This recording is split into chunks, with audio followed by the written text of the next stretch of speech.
सकते हैं, हमारे ऊपर कोई पाबंदी नहीं है, क्योंकि हम मानव हैं, इंसान हैं हम, और हम इंसानियत स्थापित करने के लिए चल पड़े हैं। हमारा कारवा जो है उसमें जुड़ते रहेंगे लोग, बहुत सारे दानी भी जुड़ते रहेंगे, बहुत सारे छीनने वाले भी जुड़ते रहेंगे। हमको ढूंढना पड़ेगा कौन अच्छा कौन बुरा, और ये नज़र हमको हमारा दृष्टिकोण दे देगी, हमारी समझ दे देगी। और ये समझ प्राप्त करने के लिए हम मंथन करने यहाँ बैठे। कोई वक्ता नहीं है, कोई श्रोता नहीं है, कोई गुरु नहीं है, कोई चेला नहीं है। ये परंपरा हम मानते नहीं हैं। हम ये मानते हैं कि हर एक व्यक्ति सुख प्राप्ति के लिए अपना सब कुछ समर्पित करना चाहता है। कोई भी दुख के लिए कुछ भी नहीं करता। जो आपके यहाँ बजा के ढोल ताशे आपके कार्यक्रम को डिस्टर्ब करना चाहते हैं, जिन्होंने कार्यक्रम रोकने का प्रयास किया, वह भी उसमें अपना सुख खोज रहे थे। उनको भी ये नहीं लग रहा था, उनको आपको तकलीफ दे के सुख रख रहा था। किसी को महात्मा को मार के सुख लग रहा था, किसी को महात्मा को मान के सुख लग रहा था। हर एक का अपना सुख है। तो मैं आपको एक 4 लाइन के साथ शुरुआत करता हूँ कि मंजिलें उनकी होती है जिनके सपनों में जान होती है। कि मंजिलें उनकी होती है जिनके सपनों में जान होती है। पंखों से कुछ नहीं होता, हौसलों से उड़ान होती है। आपके किसी के बाप दादा कोई मुख्यमंत्री नहीं थे, सांसद नहीं थे, विधायक नहीं थे, तो आपकी तुलना स्वयं से है, दूसरे से नहीं है। अमिताभ बच्चन का कंपेयर उसके बेटे से होता है और बेटा फ्लॉप हो गया। विलासराव देशमुख जी का, हमारे यहाँ के मुख्यमंत्री थे, उनका कंपेयर उनके बेटे के साथ जब होता है तो सब यही बोलते हैं कि बाप बहुत अच्छा था। आपका तो कंपेयर स्वयं के साथ है। लालू का कंपेयर उनके बेटे तेजस्वी और तेजपाल से होगा तो उनके सामने वो फीके रहेंगे। बाप की कितनी भी इच्छा हो कि मेरा बेटा मेरे से बड़ा हो जाए, माँ होता नहीं है, क्योंकि वो सोच होती नहीं है, उतने झटके खाए हुए होते नहीं है, इतना संघर्ष उसने किया नहीं होता। तो जिसने जितना संघर्ष ज़्यादा किया है उतनी सोच बड़ी हो जाती है, संकुचित हो जाती है, बड़ी हो जाती है। इच्छा सबकी बड़ा होने की ही रहती है। देखो, हमारे दुनिया में जितने पत्थर मिलते हैं, एक पत्थर से दूसरा पत्थर कभी मिलता नहीं, अलग होता है। कोहिनूर मिल गया, कोहिनूर से बड़ा मिलेगा या छोटा मिलेगा? दूसरा कोहिनूर मिल सकता है क्या? नहीं।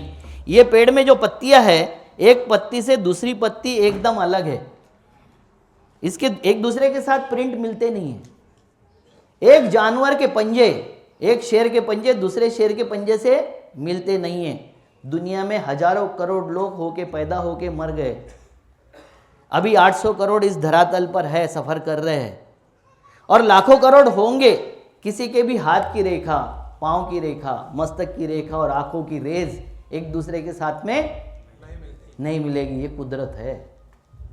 कुदरत ये आपको बताना चाहती है कि आप यूनिक हो, विशेष हो। और हर व्यक्ति ये चाहता है कि मेरी विशेषता को सारा समाज मान ले, पूरा देश मान ले, पूरा ब्रह्मांड मेरी विशेषता को मान ले, क्योंकि मैं विशेष प्रयोजन से इस धरातल पर आया हूं। ये जो है, हम जिनकी आज जयंती और पुण्यतिथि दोनों एक साथ मना रहे हैं, ये अमर कार्य करके गए हैं। इसके बारे में किसी को कोई शक है? नहीं। तो अमर कार्य करने वाला सफर करता है, मरता नहीं और जिंदा भी होता नहीं। वो ना पैदा होता है ना मरता है। जितना समय उनको सफर करना था, हमारे साथ में अच्छे विचारों को देना था, हमारे साथ में जीना था, उतना जी गए, उतना हमको दे गए। वो दूसरी दुनिया में सफ़र कर रहे होंगे, हमें नहीं पता, क्योंकि ऐसे लोग रुकते नहीं हैं। राजीव जी का काम कभी रुक नहीं सकता, रुकेगा नहीं, और हम रुकने देंगे नहीं। तो ऐसे हमारा आदमी के हम विचारों के वारिस है। किस बात के वारिस है? डीएनए के वारिस नहीं है। डीएनए के लोग प्रॉपर्टी के लिए लड़ाई करते हैं, किताबों के लिए लड़ाई करते हैं, उनके फोटो के लिए, उनके दस्तखत के लिए लड़ाई करते हैं। हम लड़ाई करेंगे तो विचारों की लड़ाई करेंगे।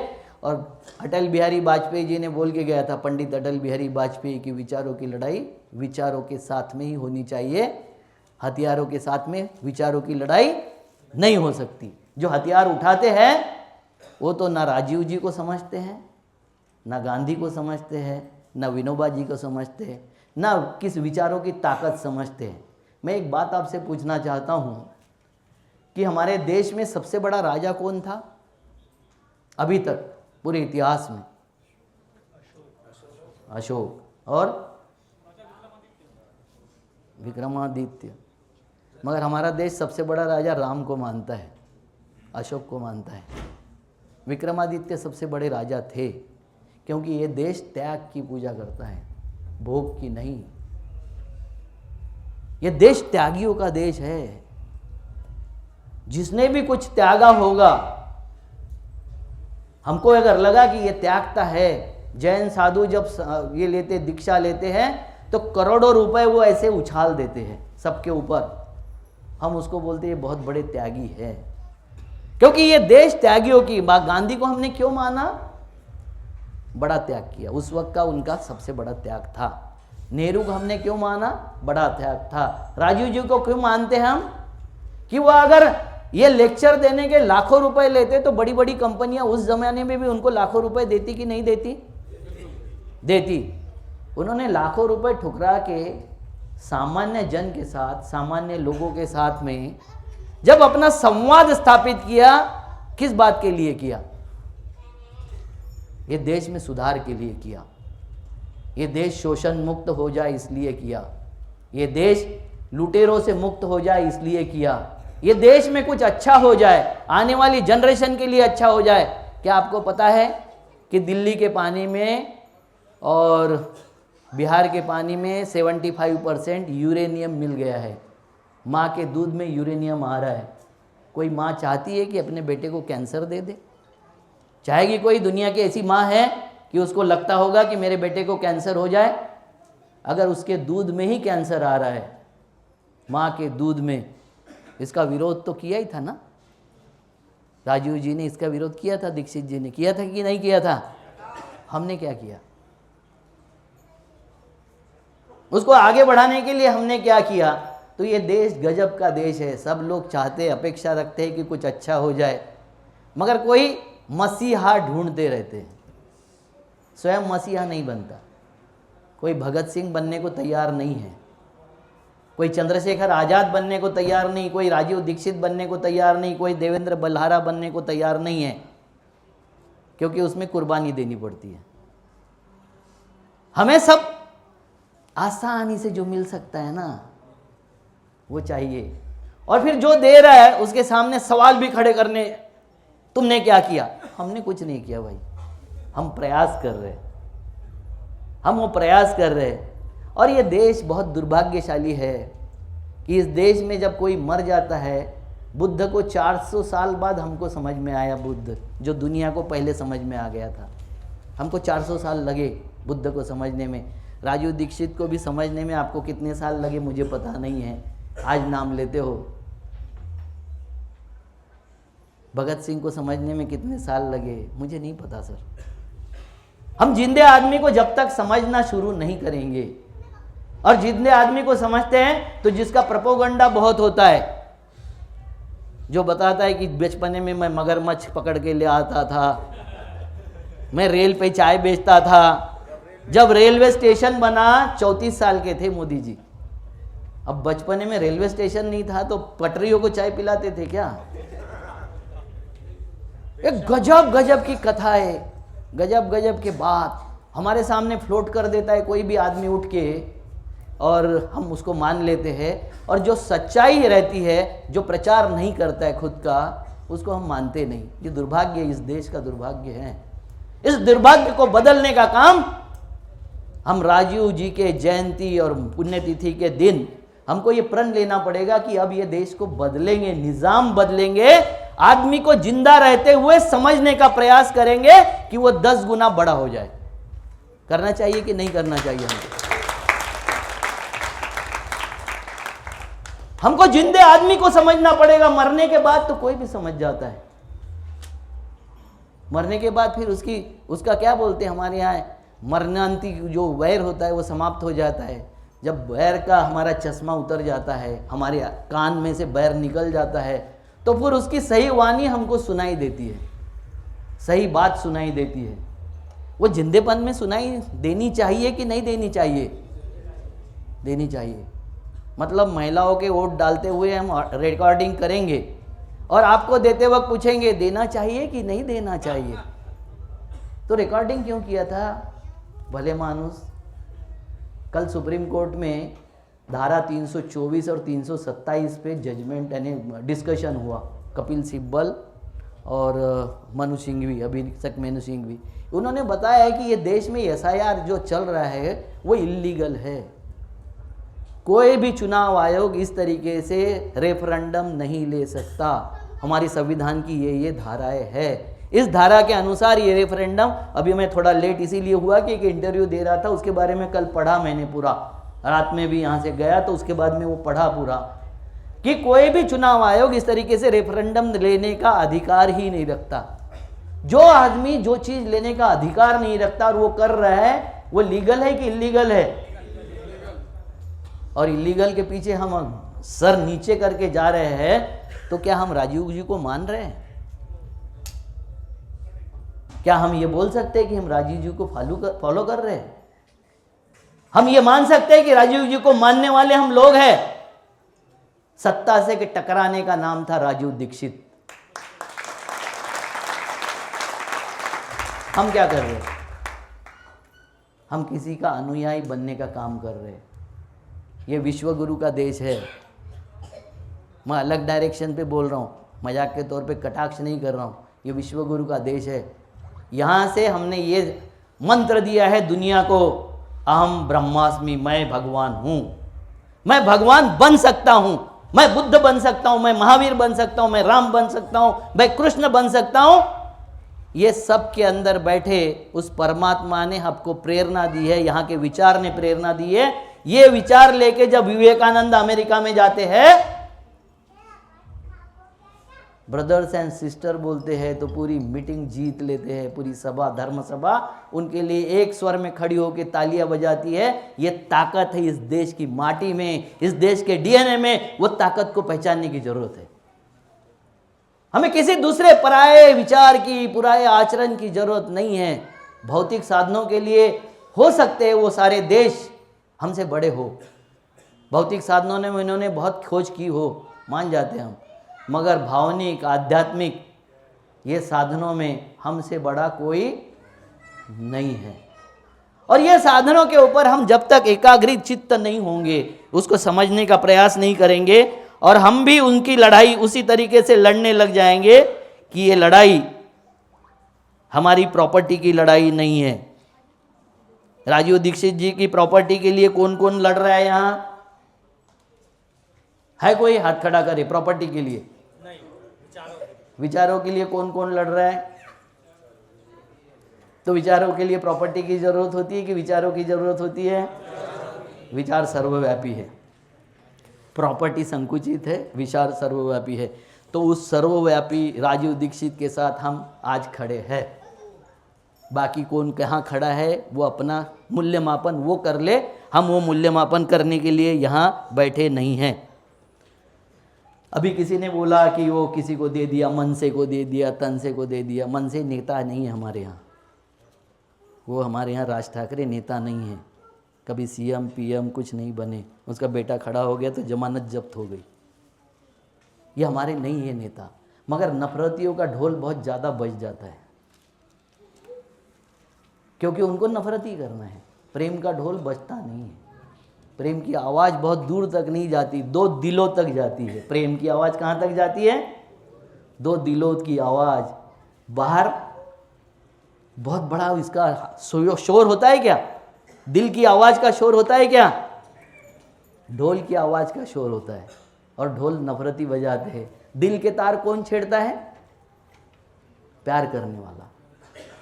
तो हम प्यार करने वाले लोग हैं इस देश से, इस धरा से, यहाँ के लोगों से, यहाँ की माँ, माटी, मानुष से। सबसे प्यार करने वाले लोग हैं या नफरत करने वाले लोग हैं? प्रेम करने वाले लोग हैं। गांधी को मारने का प्रयास करने वाले गांधी से प्रेम करते या नफरत करते थे?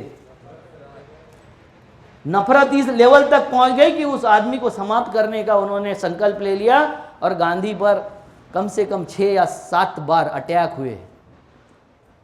वो अलग सब्जेक्ट है, उस पर कभी जब बोलूँगा कि गांधी की हत्या क्यों हुई, मैंने कम से कम 10-15 हज़ार किताबें बांटा है, गांधी हत्या या वध इसके ऊपर बांटा है। क्योंकि गांधी जब बोलते थे तो बोला था राजनीतिक आज़ादी आपको दिला दिया है, मगर सांस्कृतिक आज़ादी, सामाजिक आज़ादी, धार्मिक आज़ादी, साहित्यिक आज़ादी दिलाने के लिए मैं अपनी पूरी ज़िंदगी लगा दूंगा। वो है गांधी। नौखाली में जब बैठे तो यहाँ के वाइसराय ने बोला वो वन मैन आर्मी है, वहाँ बैठ गया तो शांत करके ही मानेगा। उसके उपोषण में ये ताकत थी कि मुसलमान हो या हिंदू, सबने शस्त्र नीचे डाल दिया। ये AK-47 में घूमने वाले, नफरती बयान देने वाले गांधी को क्या समझेंगे यार? गांधी को तो हम समझेंगे। क्यों? क्योंकि हम राजीव दीक्षित को मानते हैं, और राजीव दीक्षित ने भी अपना शरीर उसी आश्रम में रखा जहां गांधी जी बैठा करते थे। हमारा कितना कनेक्टिविटी है गांधी के साथ में, ये समझ लो। गांधी से नफरत राजीव दीक्षित सिखा सकते हैं कभी? किसके शरण में गए थे राजीव दीक्षित जी? गांधी। और उनको वहां समाधि नहीं दिया, बाहर समाधि करना पड़ा। ये किन्होंने किया? जो गांधी के और उनके नफरती थे, उन्होंने किया। क्या हम नफरतियों के साथ में खड़े हो जाए? नहीं होगी। यहां तक मुझे लगता है कि ये हमको समझ में आ गई बात। अब हम क्या करना चाहते हैं? राजनीति, किसी भी राजनीति को सीख कर हम गांव में मूवमेंट चलाना चाहते हैं। यही है ना हमारी समस्या? क्या है? गांव में काम कैसे करें? यही सबसे बड़ा सवाल है ना हमारे पास में। लोगों से कैसे कनेक्ट हो? मैंने कल आपको उदाहरण बताया था कि एक केला उठाने के लिए 3 लोग लगते हैं, एक बूढ़े को रास्ता क्रॉस कराने के लिए 4 लोग लगते हैं। ये समस्या है हमारी। ऐसे समाज सेवक हैं हम? ऐसे समाज को बदलेंगे हम? नहीं बदलेंगे। मैं आपको बताया कल ही कि मेरा बाप मुझे पैसे देता था जेल में जाने के लिए, भाषण देने के लिए, विरोध करने के लिए। उस विरोध के दरमियान मैं मेरे 50-60 साथियों के साथ में भोपाल जेल में कैद हो गया था 3 दिन के लिए। हमने बेल नहीं लिया, पैरोल नहीं दिया, तो उन्होंने कस्टडी में रखा हमको। जब कैद हुआ तो 550 से 600 किसान मेरे साथ में थे। उन्होंने 550 की लिस्ट मेरे पास थमा दिए, और शाम होते होते वो बोले कि आप चले जाओ। तो मैं बोला हाँ ठीक है, मेरे 550 साथी गिनाओ। अब उसमें से तो 50-60 छोड़ के बाकी सब निकल लिए थे, क्योंकि स्टेडियम में रखा था। उन्होंने कॉर्डर करके रखा था, कोई बाथरूम के बहाने, कोई किसी बहाने, कोई किसी बहाने बाहर चला गया। मैं DCP को बोला मुझे 550 साथी चाहिए, नहीं तो तुमने उसका अपहरण किया या हत्या की है, मैं दावा करूंगा। उसके तो हाथ पांव फूल गए, वो DCP के हाथ पांव फूल गए कि हम क्या बोले, अब इनको क्या जवाब दे। बोले साहब मेरे कोई दोष नहीं है, मैंने कुछ गलत नहीं किया, आप क्या चाहते हो? मध्य प्रदेश ऐसा राज्य है कि जहां आप अगर जेल में चले गए, आपको अगर अरेस्ट हो गया, तो घर जाने के लिए रेलवे का मुफ्त टिकट वो ये लिख के देते हैं कि ये जेल में था, इसके पास पैसे नहीं है, तो इसको इस स्टेशन तक जाने की अनुमति है।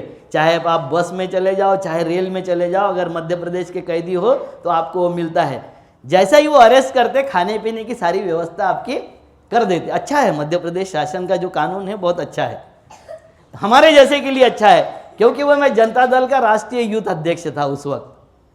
ये जो नीतीश कुमार जी है, रामविलास पासवान है, शरद यादव जी थे, रामकृष्ण हेगड़े थे, ये सब लोग मुझे व्यक्तिगत जानते थे।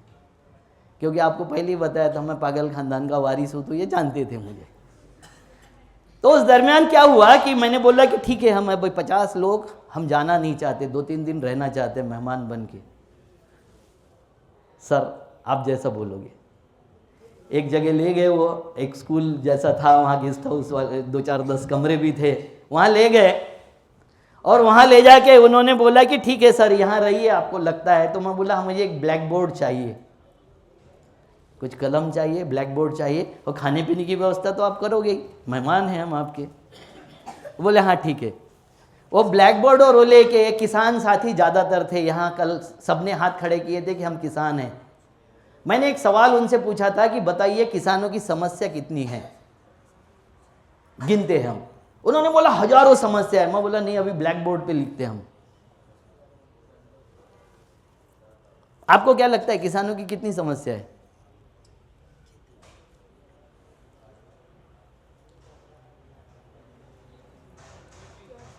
सर, गरीबी ये समस्या नहीं है, हमें अमीरी गरीबी पर भी बात करेंगे, गरीबी ये समस्या नहीं है।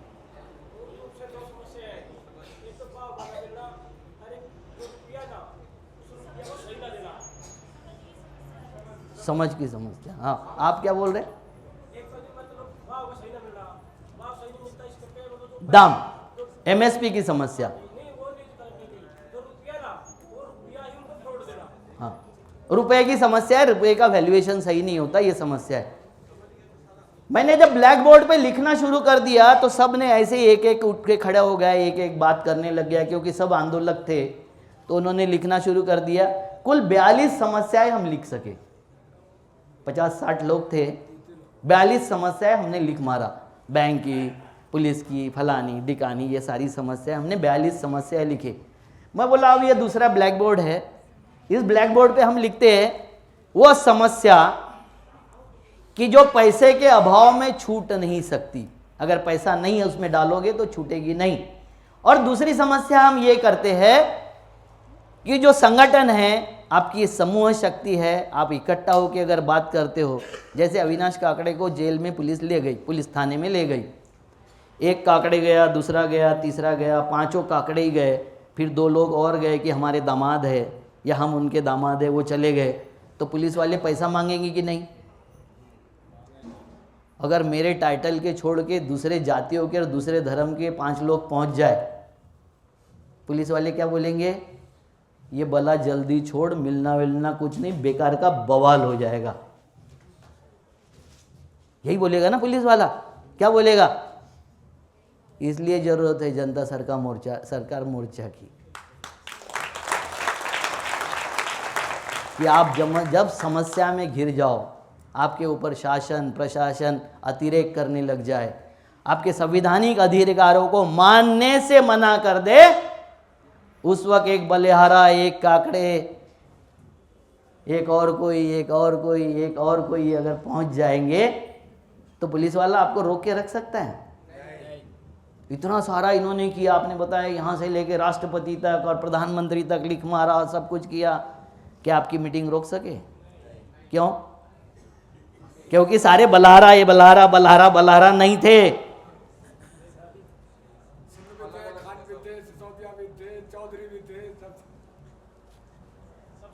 बात समझ में आ गई है ना? तो हमारी गांव की कमेटी कैसी होनी चाहिए? रैंडम। सबसे पहले हम कोई जाति को नहीं मानते, कोई धर्म को नहीं, कोई भाषा को नहीं, कोई विवाद को नहीं, कोई सामाजिक स्तर को हम नहीं मानेंगे, सबको इंसान मानेंगे। तो हमारी कमेटी कैसी हो? तो जब कमेटी सर्वसमावेशक होगी तो समस्याएं जो हमारे सामने आएगी वो एक कम्युनिटी की आएगी कि सबकी आएगी? तो समस्या समझोगे कैसे? किसी ने बताया गरीबी समस्या है, मुझे बताओ जनसंख्या समस्या है या समाधान? समस्या क्या है फिर? हमको दिमाग में डाल दिया है तुम्हारे 4 उनके 40, जनसंख्या उतनी इतनी बढ़ रही है। कोई पूछता नहीं है कि केरला में क्यों हुई, केरला में जनसंख्या क्यों कम हो रही है, कश्मीर में क्यों कम हो रही है, उत्तर प्रदेश और बिहार में क्यों बढ़ रही है? सवाल पूछते हैं कि हम नहीं पूछते। मुसलमान अगर जनसंख्या बढ़ा रहे तो जम्मू कश्मीर में बढ़नी चाहिए थी ज़्यादा, केरला में बढ़नी चाहिए थी ज़्यादा। केरला में जनसंख्या की वृद्धि दर है 1.7, कितना? 1.7। 2.1 होता है जब लोक संख्या की वृद्धि दर 2.1 होती है जब जो इक्वल होता है, बैलेंस हो जाता है, पॉपुलेशन बैलेंस हो जाता है। अगर उससे कम हुआ तो पॉपुलेशन गिर रहा है। दुनिया इसको फेस कर रही है कि पॉपुलेशन गिर रही है। चाइना फेस कर रही है, चाइना ने 1 चाइल्ड पॉलिसी एडॉप्ट किया था, अब बोलते हैं जितने पैदा करना है करो। जापान वाले तो पालने को तैयार है, 6 महीने की लीव दे दी है उन्होंने महिलाओं को। अगर बच्चे पैदा करते तो 6 महीने घर पे रह के वेतन दे देंगे, पैसा दे देंगे। दुनिया जब से समझदार होते जा रही है, बच्चों का पालन पोषण करने का जिम्मेवारी जब एहसास हो गया तो कोई ज़्यादा बच्चे पैदा करना नहीं चाहता है, कोरिया में नहीं चाहता है, जापान में नहीं चाहता है, अमेरिका में नहीं चाहता है, यूरोप में नहीं चाहता है, हमारे यहाँ भी नहीं चाहता है। हमारे यहाँ चाहे मुसलमान हो, चाहे हिंदू हो या सिख हो, ईसाई हो, कोई नहीं चाहता है कि उसके बच्चे ज़्यादा हो। वो चाहता है कि मेरे बच्चे ढंग से पढ़े, मेरे बच्चे अगर पैदा हुआ है तो जिंदा रहे। जब बच्चे के लाइफ की सिक्योरिटी नहीं होती है, उसको लगता है 4 पैदा हो गए, 2 मर गए तो 2 रहना चाहिए, इसलिए वो 4 पैदा करता है। 10 पैदा करने, मैं तो बताता हूँ, लालू प्रसाद को 9 बच्चे हैं। अब वो मजाक में बोलते हैं लालू जी कि वो फैमिली प्लानिंग प्रोग्राम मेरे तक नहीं पहुंचा इसलिए 9 हो गए। नहीं, उस प्रदेश के सारे लालुओं को 9 बच्चे ही थे। उत्तर प्रदेश में 2011 का अगर जनसंख्या देखोगे, हम पढ़ते लिखते कुछ नहीं है, व्हाट्सएप पे जो आता है वो मान लेते हैं, हर चीज़ व्हाट्सएप वाली मानते हैं। कल हमारे एक राजपूत भाई थे, वो मुझे पूछ रहे थे, अभी राजपूत भाई का एक वीडियो मेरे पास ही है, मैं दे दूंगा वो मांगेंगे तो। वो जिस तरीके से बोल रहा है, खुद राजपूत बोल रहा है कि इन्होंने ग्रंथों में जिस तरीके से ठाकुरों को अपमानित किया, ब्राह्मण की इल्लीगल औलादे बोला, वो अगर सुन लोगे तो कोई भी उस धर्म के साथ में, उनके साथ में खुद को आइडेंटिफाई करना नहीं चाहोगे, क्योंकि उसमें तुम्हारे माँ को गाली है, तुम्हारे कुनबे को गाली है, तुम्हारे पूरे परिवार को गाली है, तुम्हारे वंश को गाली है, और वो उस धर्म में है जिस धर्म से हम खुद को बड़ा साबित करने का प्रयास करते हैं। तो ये जो कथा है, कथा पुराण है, ये इसके पास ही रहना चाहिए। वो वहाँ कथा पुराणों में अच्छी लगती है, वास्तविकता में हम सब कौन है? इंसान हैं। और एक इंसान को अगर सुख चाहिए, समाधान चाहिए, तृप्ति चाहिए, आनंद चाहिए, तो दूसरा भी क्या चाहता है? सभी को वही चीज चाहिए, दूसरी चीज के लिए कोई प्रयास करता है? ऐसा कोई आदमी एक हाथ खड़ा कर दे जो चाहता है कि मुझे जिंदगी भर दुख ही चाहिए? कोई नहीं किया। अच्छा, 1 घंटे के लिए मुझे दुख चाहिए,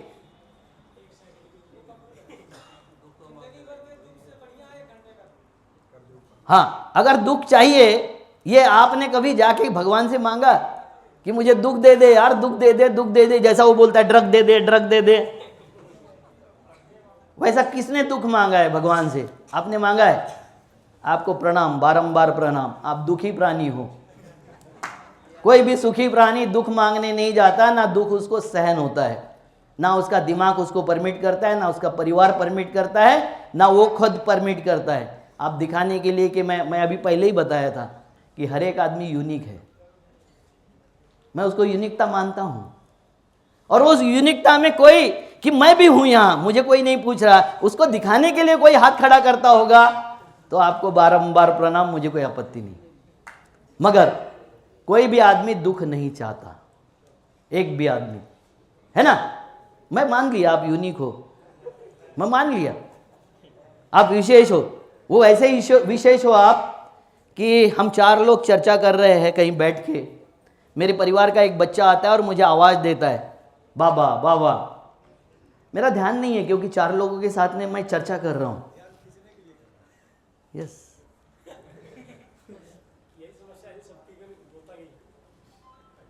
तो वो आता है, वो क्या करता है? पहले आवाज देता है, बाद में क्या करता है? चिल्लाता है, बाद में क्या करता है? वो अपने को तोड़फोड़ करने लग जाता है, आसपास जो चीज है उसको तोड़ता है। वो भी तब भी नहीं सुना तो वो खुद को डैमेज करने का प्रयास करता है, खुद का सर फोड़ लेता है। वो बताना यही चाहता है कि मैं भी हूं, मेरी तरफ देख, तुझे सबके लिए बोल रहा, वो मेरे लिए है, ये मान मत। मगर ये सर्वमान्य नहीं है, सर्वमान्य ऐसी चीज होती नहीं है, ठीक है? तो ये बात को हमको समझना पड़ेगा कि हम राजा उसको मानते हैं सबसे बड़ा राम को, क्योंकि राम ने त्याग किया, ये हमारे दिमाग में बैठा दिया है पूरा कि राम ने त्याग किया था, वनवास किया था। कैसे वनवास किया था? रावण को मतलब गलत दिखाया गया है, रावण जैसा चरित्र आज के टाइम में भी नहीं किसी का भी। रावण ने दूसरे की स्त्री ले गए, एक बिना उसकी परमिशन के उंगली तक नहीं लगाई उसका। ठीक है, इसके बारे में हम जब चर्चा करेंगे राम के, क्योंकि राम का बहुत विरोधी रहा हूं, अब राम को विरोध नहीं करता मैं, उनको श्राप था सर। ठीक है, उसके बारे में बहुत सारी कथाएं हैं। देखो, राम मेरे बाप को, मेरे माँ को अच्छा इसलिए लगता है कि उसमें एक दूसरे के लिए त्याग दिखाया गया है।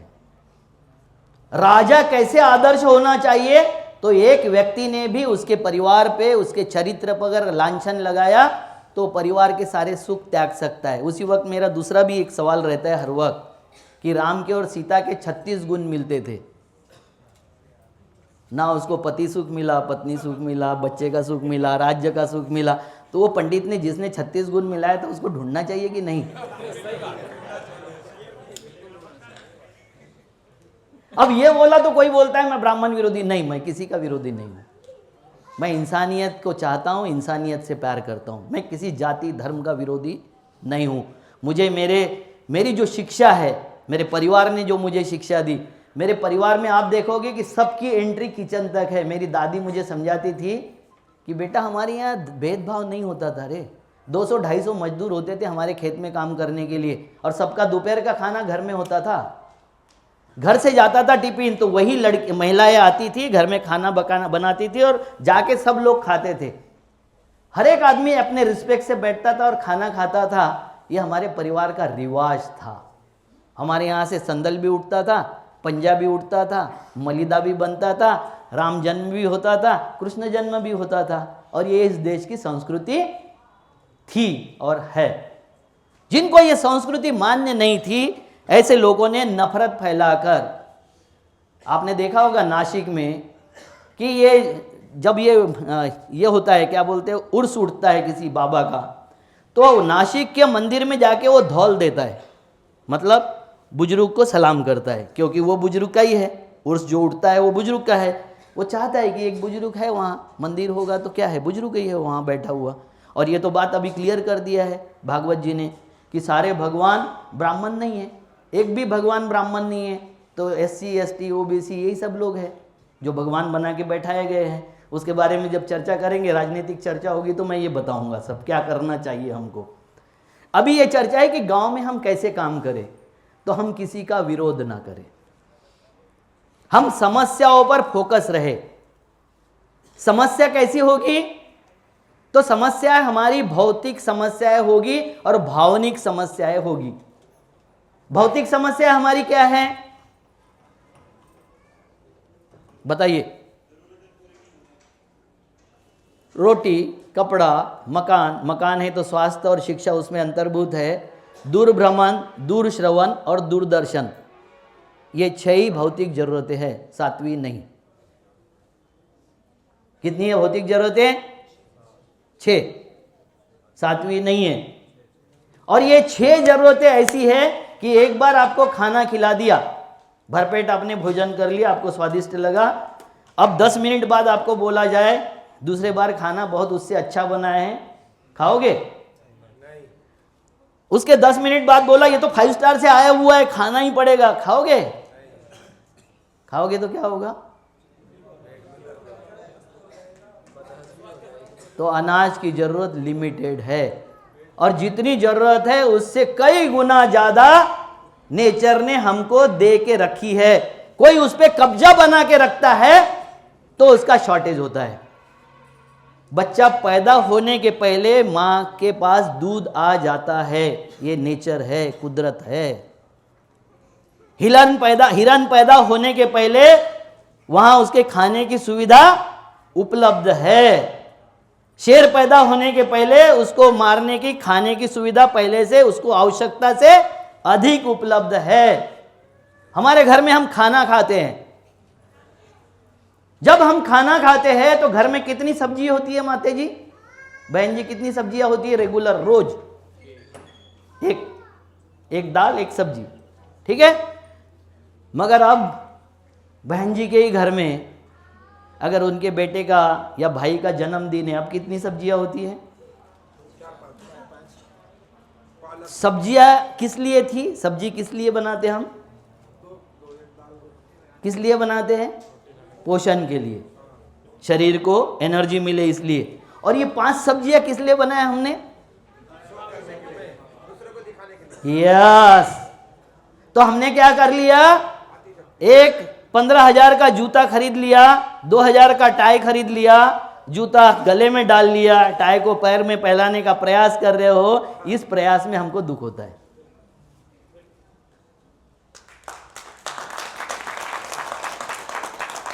हम जब समझ जाएंगे कि जूते की जरूरत पैर में है, नेक टाई की जरूरत गले में है, ये जब समझ जाएंगे तो हमको मल्टीपल चीजें नहीं चाहिए। मल्टीपल चीजें किस लिए चाहिए? आप सफर कर रहे हो, एक मोटरसाइकिल पर एक पैर और दूसरे पर दूसरा रख के चलोगे तो अजय देवगन हो जाओगे ना? चल सकते हैं? एक टी शर्ट पहना है, इससे बेहतरीन टी शर्ट आ जाए, इसको उतारना पड़ेगा या इसके ऊपर पहन लोगे? तो एक वक्त में एक टी शर्ट चाहिए, एक पैंट चाहिए, एक वक्त में एक वक्त का खाना चाहिए, एक वक्त अगर मोबाइल चाहिए तो एक ही चाहिए। दो मोबाइल रखते तो किस लिए रखते हैं? दिखाने के लिए। भौकाल, ये भौकाल हमारी मानसिक जरूरत है, ये दिखाना हमारी मानसिक जरूरत है। समझ गए? बीबी जब चाहती है कि उसका हस्बैंड उसके प्रति समर्पित रहे, उससे प्यार करे, वो क्या करता है? उसको साड़ियां खरीद देता है, उसको क्या करता है? गहने खरीदने का प्रयास करता है, गहने देके उसको समाधान करने का, उसको शानदार घर का सपना दिखाता है, बच्चों का भविष्य में कैसे इंजीनियर पढ़ा रहा हूँ, डॉक्टर पढ़ा रहा हूँ, ये सपना दिखाने का प्रयास करता है। वो कहती तो नहीं है, मगर उसका कहना है तू मेरे साथ ईमानदार रह। ये भौकाल, तुम्हारा पैसा, तुम्हारी डिग्री, तुम्हारी पद, तुम्हारी प्रतिष्ठा तुम्हारे बीबी को भयभीत नहीं कर सकते। उसके लिए वह घर की दाल, तुम कितने पढ़े हो, कितना पैसा है, कितना कमाते हो, समाज में कितनी मान्यता है, बीबी से डरेगी क्या? बेटा डरेगा क्या? दुनिया के भ्रष्टतम आदमी को भी उसकी बीबी, उसका बेटा, उसका पीए उसे ईमानदार चाहिए, चाहे कि नहीं? मेरा एक मित्र था मंत्री, उसने 50 करोड़ की रिश्वत लिया, नाम नहीं बताऊंगा, ऑनलाइन हूं, अच्छा नहीं लगता है, मित्र है मेरे। रिश्वत लिया इलेक्शन के लिए, उनको काम था, लिया उन्होंने, उसमें से 3 गड्डियां उनके पीए ने निकाल लिया। तो उन्होंने मुझे पास बहुत दुख से बोला, मेरा पीए चोर है, बहुत हरामखोर है, बोले साला हेर फेरी करता है। मैं बोला तूने कौन सा धान बेच के लिया था पैसे?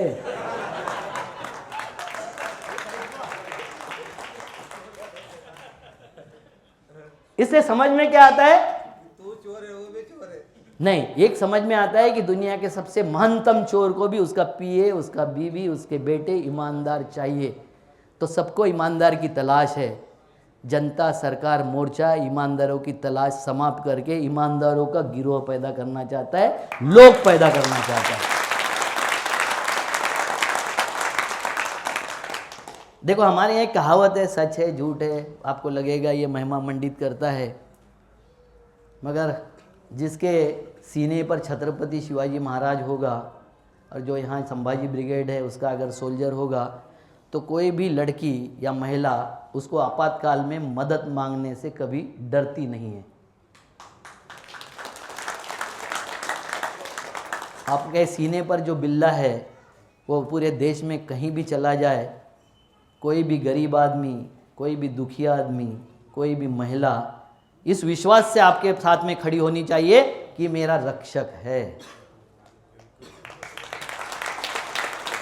आप सोच रहे हैं ना गांव में क्या काम करना है, तो सबसे पहला आपकी विश्वसनीयता पैदा करनी है, और विश्वसनीयता आश्वासक नेतृत्व से पैदा होती है। आश्वासक नेतृत्व मतलब आपके सुख में, दुख में, हर चीज में खड़ा रहने वाला आदमी कौन होगा? तो जनता सरकार मोर्चा का सोल्जर, फुट सोल्जर, ये आपके साथ में खड़ा दिखेगा। अगर आप दुखी हो तो सुख में चाहे ना दिखाई दे, दुख में आपके साथ दिखाई देगा। यह आश्वासक नेतृत्व हम अपने बीच में निर्माण करें। देखो छत्रपति का कल अधूरा छूट गया था, बीच बीच में डिस्टर्ब होता है तो छूट जाता है। छत्रपति का जो ओरा पैदा हो गया था उसका चौरंग करने के बाद, तो एक 12 साल का लड़का, एक घोड़ा उसके खेत के बीच में से जाने का प्रयास कर रहा था, जैसे ही मेड़ पे आया उसने उसकी लगाम पकड़ ली। और एक कविता है पूरी, खबरदार अगर टाच मारूनी जाल पुढे चिंधड्या उड़वी न राई राई ये उड़िया। मतलब अगर घोड़े को ये दे के तूने इशारा करके अगर मेरे खेत में दौड़ दिया टुकड़े टुकड़े कर दूंगा। वो बोलने वाला जो लड़का था वो रायबा था और जो घोड़े पर सवार था उसका नाम था छत्रपति शिवाजी महाराज। तो अगर निजाम अच्छा हो गया, आपका नेतृत्व अच्छा हो गया, आप में अगर वो जिद भर दी गई है तो आप किसी के भी लगाम थाम सकते हो। ऊपर कौन बैठा है उससे लेना देना नहीं है। वो अगर इलीगल काम कर रहा है तो लगाम थाकने की ताकत हम में कब आती है? जब हमारा नेतृत्व उस तरीके का हमको बल देता है। ऐसा नेतृत्व पैदा होना चाहिए कि नहीं होना चाहिए? तो उसके लिए क्या करना पड़ेगा? व्यवस्था को समझना पड़ेगा, उनके दुख को समझना पड़ेगा। जैसे मैंने बताया था कि किसानों का वो मैंने पूरा लिख लिया, पता चला कि 5 समस्या ऐसी है मात्र जो पैसे से अभाव में छूट नहीं सकती, उसके लिए पैसे जरूरी है। 35 समस्या ऐसी थी जो संगठन के माध्यम से छूट सकती है। खतावनी नहीं दे रहा है लेखपाल, बैंक का कार्ड नहीं मिल रहा है, वक्त पे खाद नहीं मिल रहा है, वक्त पे बीज नहीं मिल रहा है, मार्केट में लूट हो रही है, मार्केट में कोई भी आके कुछ भी उठा के ले जाता है, मार्केट में मेजरमेंट सही नहीं हो रहा है। मैं अकेला आदमी जब पूरे छत्तीसगढ़ में आंदोलन किया था, क्योंकि 5-5 किलो अनाज ज़्यादा तोल के ले लेते थे मारवाड़ी। वहाँ किसान गया, उसके वजन के नीचे कुछ होता था वो डाल देता था, उसमें वो बोरा डाल देता था, बोरे में पत्थर भर के डाल देता था, 5-5 किलो ज़्यादा तोल लेता था अनाज। मैंने वहां आंदोलन किया और उसके लिए इलेक्ट्रॉनिक कांटा लगाने के लिए सीएम को बाध्य कर दिया। सीएम ने फरमान निकाला, सारे मंडियों में इलेक्ट्रॉनिक कांटे होंगे। लड़ना पड़ेगा ना, बोलना पड़ेगा। लड़ाई का मतलब मारपीट करना नहीं होता है, अड़ना पड़ेगा। अब अगर मुझे सच लगा कोई भी बात, अगर हाँ जैसे इलेक्ट्रॉनिक कांटे में चोरी भी तो होते हैं। ईवीएम मशीन में भी चोरी होती है, बुलेट पे भी चोरी होती है, बैलेट में भी चोरी होती है, मगर चोरी की पारदर्शिता बहुत ज़्यादा हो जाती है। इलेक्ट्रॉनिक कांटा अगर पहले जांच लो, आप उसके ऊपर सील है कि नहीं जांच लो। हर चीज़ की आपको समझदार होना पड़ेगा। बच्चा बुरा हो सकता है कि नहीं, बच्चा माँ बाप को मार सकता है कि नहीं, अपमान कर सकता है कि नहीं, उसका उपाय बच्चे पैदा करना बंद कर दे, ये होगा कि संस्कार ठीक रखना, ये होगा। हमारे लोगों को बहुत दम्भ है, हमने अपने बच्चों को अच्छा संस्कार दिया। मैं एक बहुत ही जिम्मेवारी के साथ वाक्य बोलता हूं कि संस्कार देने की नहीं लेने की चीज है। एक माँ अपने 4 बेटों को समान संस्कार देती है, देती है कि नहीं? एक चोर हो जाता है, एक न्यायाधीश हो जाता है, जज हो जाता है, कैसे होता है कि नहीं? तो संस्कार ये लेने की चीज है, देने की नहीं। बाप जब बोलता है चोरी करना पाप है, और वही बाप उसको बताता है वो कर्जा मांगने वाले आएगा ना तो उसको बता देना घर में नहीं है, बेटा तुरंत समझ जाता है कि झूठ बोलना पाप तो है नहीं यार, झूठ पकड़े जाना पाप है। वो बेटा जाके वहां भी क्या बोलेगा? बाप ने कहा है, ये वो घर में नहीं है, क्योंकि उसको झूठ बोलना आया नहीं है। सिखाया किसने? हमने। और हम क्या बोल रहे हैं? सच बोलना अच्छी चीज है, झूठ बोलना पाप है। उसका दिमाग नहीं मान रहा है, झूठ बोलने में उसका दिमाग मान नहीं रहा है। वो इसीलिए बताता है कि मेरा बाप अंदर है, तुमको बताने लगाया, घर में नहीं है। होता है कि नहीं? घर में होता है ना? ये नहीं होना चाहिए। अगर हमको बच्चे को सिखाना है, क्योंकि हम जैसा बिहेवियर अपने माँ बाप के साथ करेंगे वही बिहेवियर पलट के हमारे साथ होने वाला है। जो आपको सिखाते गौ हमारी माता है, गौ हमारे लिए बहुत पवित्र है, हमारी संस्कृति के लिए बहुत पवित्र है, जरूरी है। मगर मैं उसका क्या करूं कि सावरकर ने बोला कि गौमांस खाना कोई बुरी बात नहीं है, गौ को माँ के समकक्ष खड़ा करना बुरी बात नहीं है। ये सावरकर ने 6 सुवर्ण पाने नाम की किताब लिखा है, उसमें लिखा है। मैं अपने मन से कुछ नहीं बोल रहा हूँ। और हमको इसलिए सिखाने की जरूरत नहीं है क्योंकि मेरे घर में एक ही रूम का घर है मेरा, और मेरे घर में किसी गाय ने बछड़ा दे दिया और बारिश गिर रही है, बछड़े को कहाँ बांधेंगे आप? एक रूम के घर में आप अंदर लाके बांधोगे। ये आपको सिखाने की जरूरत है? किसी को समझाने की जरूरत है? मगर उनको समझाने की जरूरत है जिनके माँ बाप वृद्धाश्रमों में पल रहे हैं, वो हमारे आपके नहीं है। पुणे की जो संस्कृति डेवलप हुई है, जिसको ये पवित्र संस्कृति बोलते हैं, उसमें माँ बाप को डस्टबिन कहते हैं, लड़के लड़कियां एक दूसरे को, कि तेरे घर में कितनी डस्टबिन है, मतलब कितने बुजुर्ग है। ये हमारी संस्कृति है? ये हमारी सभ्यता है? जो सभ्यता नहीं है वो लोग आपको सिखा रहे हैं, जिनके पास सभ्यता और संस्कृति कुछ नहीं बची, वो आपको सिखा रहे गौ को माता बोलो। किससे क्या सीखना जरूरी है कि नहीं है? एक क्रिमिनल से, एक गुंडे डकैत से, एक बलात्कारी से आप सभ्यता के और संस्कृति के लेक्चर लोगे क्या? मैं यहाँ पूरा दारू पिया हूँ, डोल रहा हूँ, और मैं व्यसन मुक्ति का आपको लेक्चर दे रहा हूँ, कैसा लगेगा?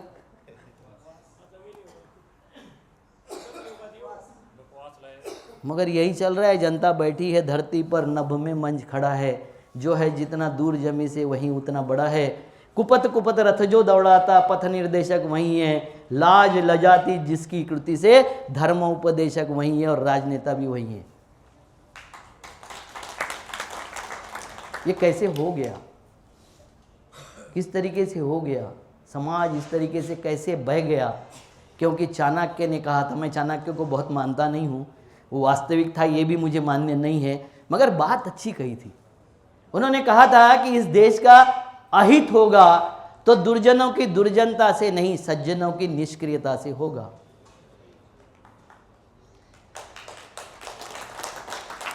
और राजीव दीक्षित के भक्त सज्जन लोग दूसरा राजीव दीक्षित मरने की राह देख रहे हैं, निष्क्रिय होकर बैठे हुए हैं।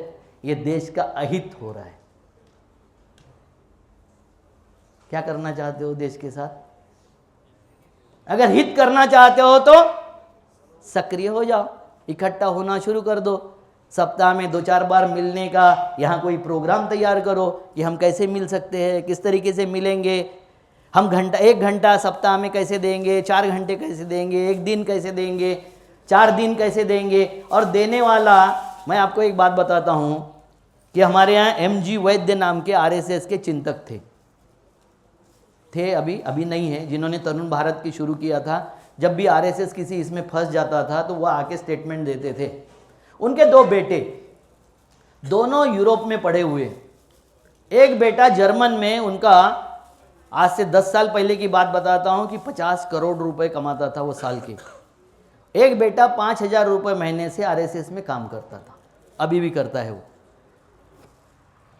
और जब वो बड़ा छोटा बेटा जो जर्मन में था, वो जब रहता था यहाँ वर्धा में, तो बड़ा भाई अगर आ रहा है वर्धा में, स्टेशन पे उतरने वाला है, क्योंकि उनका गांव 20-25 किलोमीटर यहाँ से दूर है।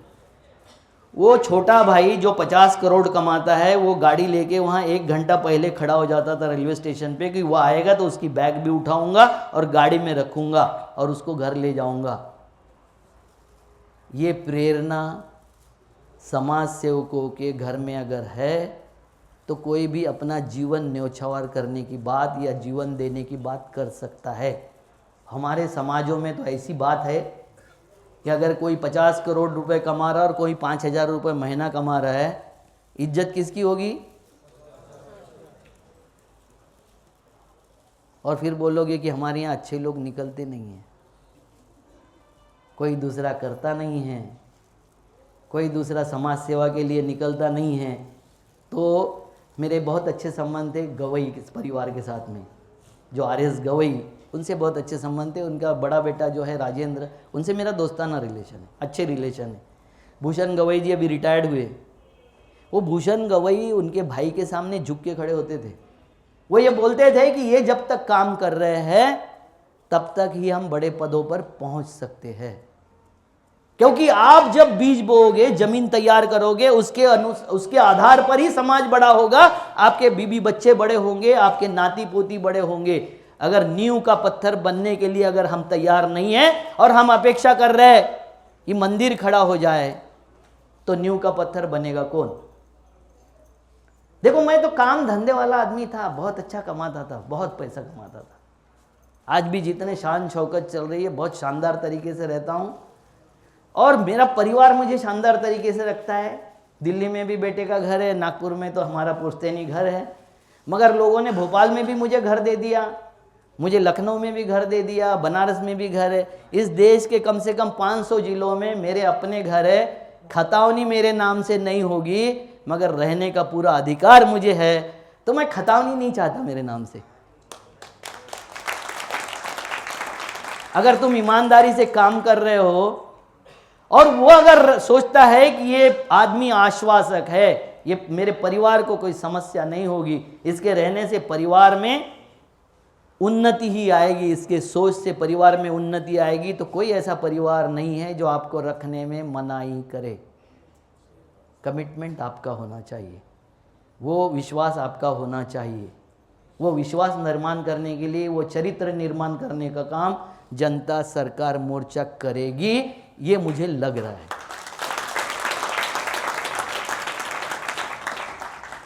हमारे पुरखों ने, हमारे लोगों ने हमको कुछ अधिकार दिए हैं। 73वीं घटना दुरुस्ती 73 और 74 एक ग्राम को अधिकार देती है। कितने लोगों ने पढ़ा है 73, 74 अमेंडमेंट? एक। हम गांव में जाना चाहते हैं, गांव के काम करना चाहते हैं, हमको किसी को पता नहीं है। 2, 3, कितने? 4, 5, कितनी संख्या हुई? कितने में? 500 में 5, कितना परसेंटेज हुआ? 1%। तो ये तो ऐसा ही हुआ ना कि जैसे सब बोलते हैं। मैंने एक मेरे दोस्त ने बोला, अविनाश तुझे समझता नहीं है क्या? मैं बोला क्या? तो बोले मुसलमान 2-2 बीबियाँ 4-4 बीबियाँ करते। तो मैं बोला कितने मुसलमानों को जानता है तू? तो उसने नाम गिनाया 10। मैं बोला उसमें किसको दूसरी बीबी है? चौथी छोड़ दे। दूसरी किसको है? बोला एक को भी नहीं है। तो साला बकवास क्यों कर रहा है?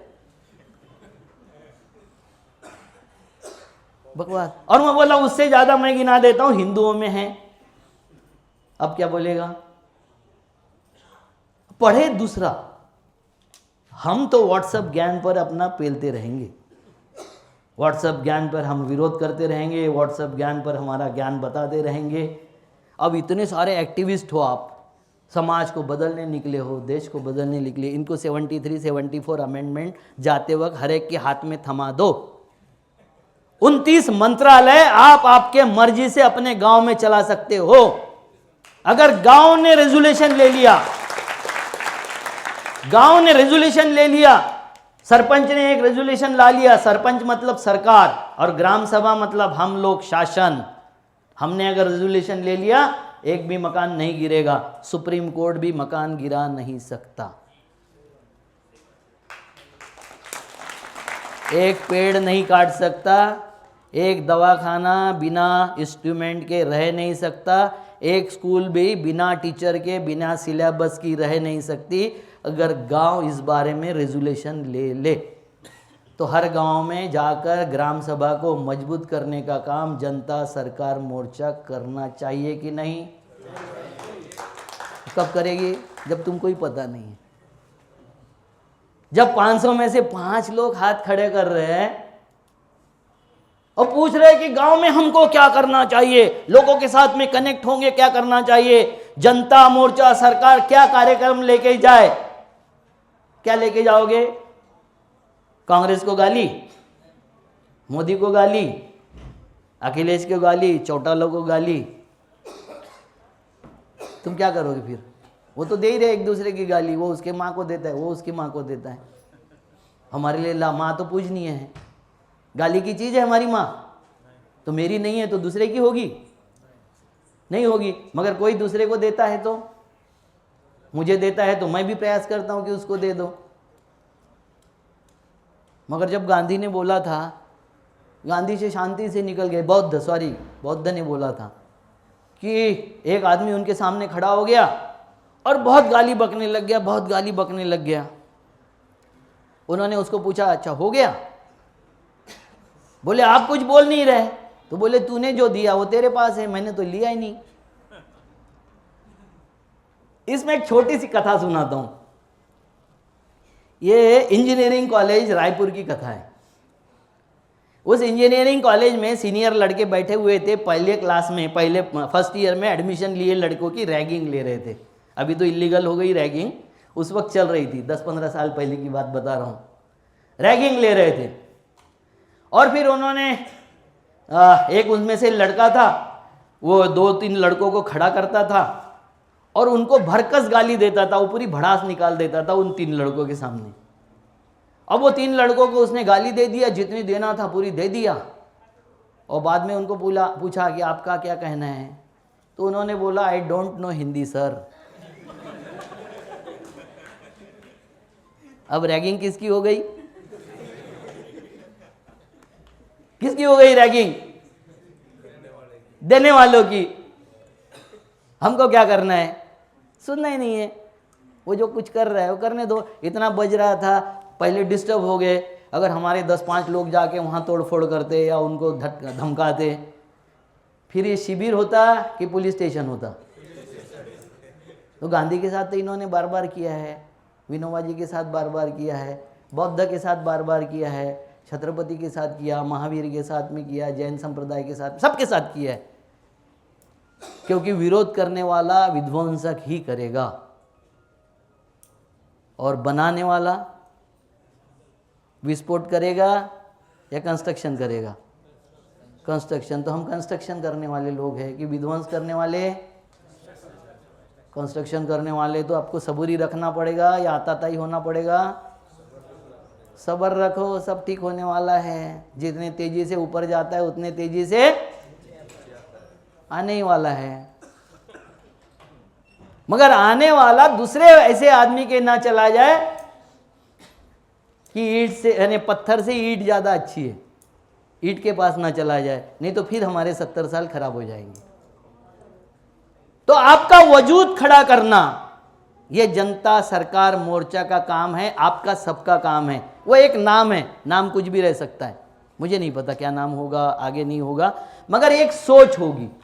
सोच ये होगी कि कोई भी सरकार संविधान के अनुसार, हमारी सरकार हमारे लिए, हमारे जैसा हमको आवश्यकता होगी वैसा काम करेगी, वही हमारी सरकार होगी। यही चाहते हैं ना हम लोग सब बैठे हुए, क्या चाहते हैं? सबके लिए, सबका साथ। विकास दो का ही होता है यार, सबका नहीं होता ना।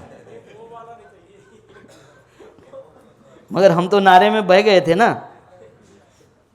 आपको एक बात बताता हूं, 1975 में जब बैंकें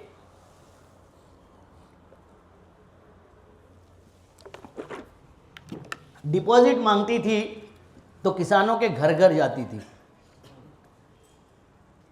कितने लोग हैं यहां 75 के पहले वाले? हाथ खड़े करें। बैंक का मैनेजर आपके घर में आता था, अगर गांव के आप अच्छे रसूखदार आदमी हो, बोलता था कि पैसे घर में क्यों रखते हो, सोने में क्यों रखते हैं, हम तो ब्याज भी देंगे, आप हमारे यहाँ डिपॉजिट रखो। अब भी आते हैं सर, हर फसल के बाद आते हैं ना? हाँ, अभी इनके गांव में आज भी आते हैं। तो हम कौन थे? साहूकार थे।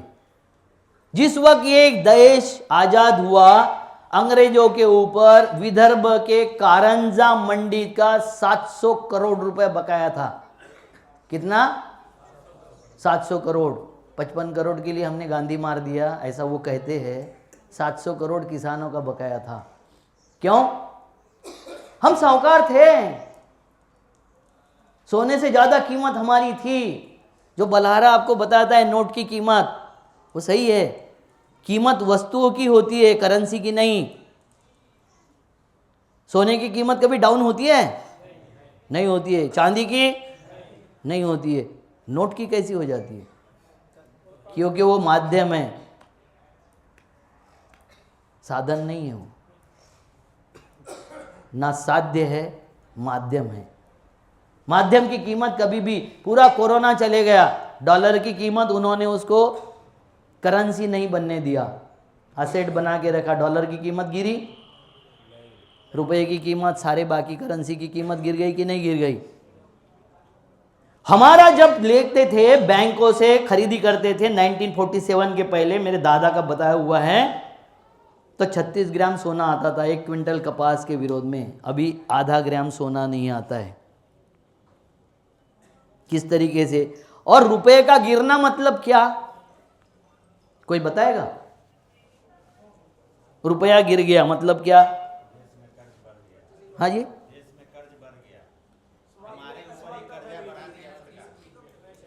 नहीं, रुपए का मतलब होता है, देखो, सोने चांदी लोहा इसकी सबकी कीमत नहीं गिरती, वो वर्ल्ड में पूरी कीमत तय है।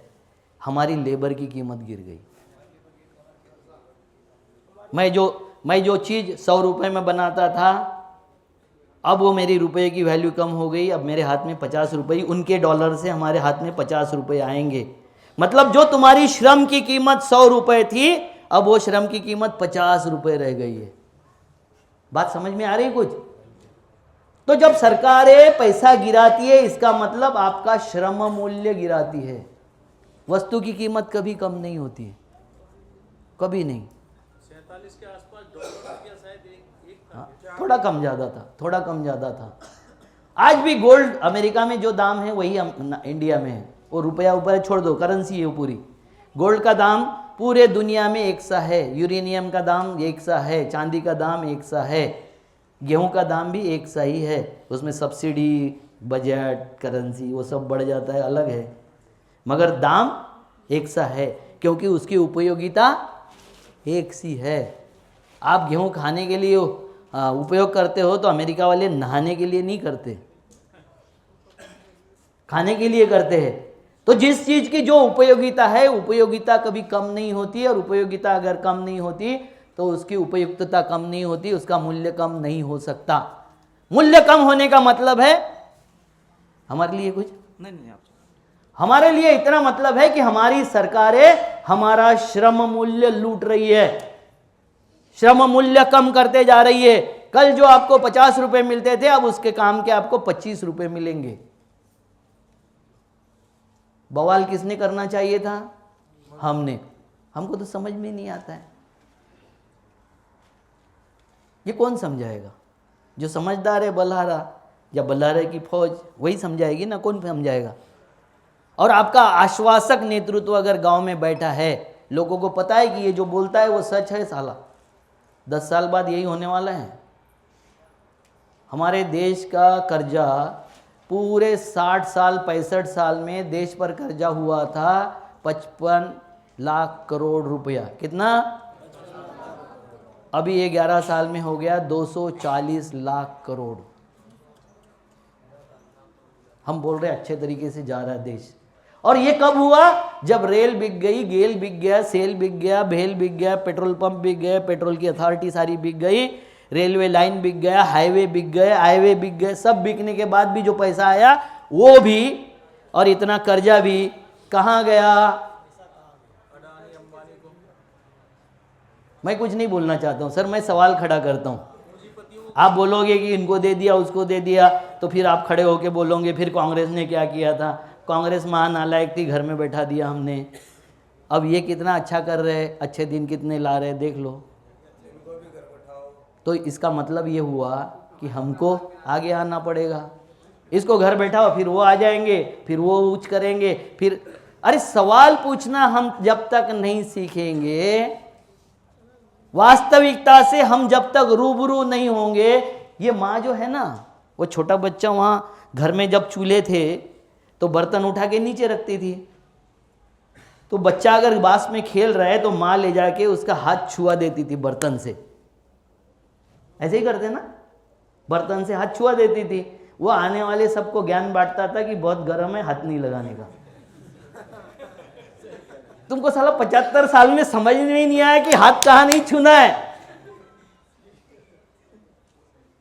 माएँ अच्छी नहीं थी या हम नादान थे?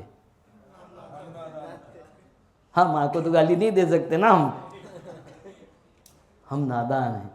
अब नादान को सदान बनाने का काम कौन करेगा? जनता सरकार मोर्चा, बजाओ अपने लिए तालियां। और मैं ऐसा क्यों बोलता हूं मालूम है? आपको अगर झिंझोड़ा नहीं गया ना, मुझे कई लोग बोलते हैं कि किसानों के बीच में जाके किसानों का इस तरीके से बोलता है कि तुम मूर्ख हो, तुमको समझ नहीं आते, ये नहीं होता है। मैं झिंझोड़ना चाहता हूं। अगर मैं झिंझोड़ू नहीं तो कान ही नहीं खुलेंगे प्रभु। आपके लिए बता रहा हूं, मैं और किसी के लिए बोल ही नहीं रहा हूं कि जब तक झिंझोड़ेंगे नहीं कान नहीं खुलेंगे। कान नहीं खुलेंगे तो जो बात बोल रहा हूं वो अंदर नहीं जाएगी, और अंदर नहीं जाएगी तो प्रोसेसर में प्रोसेस ही नहीं होगा कि बोल कहाँ रहा है।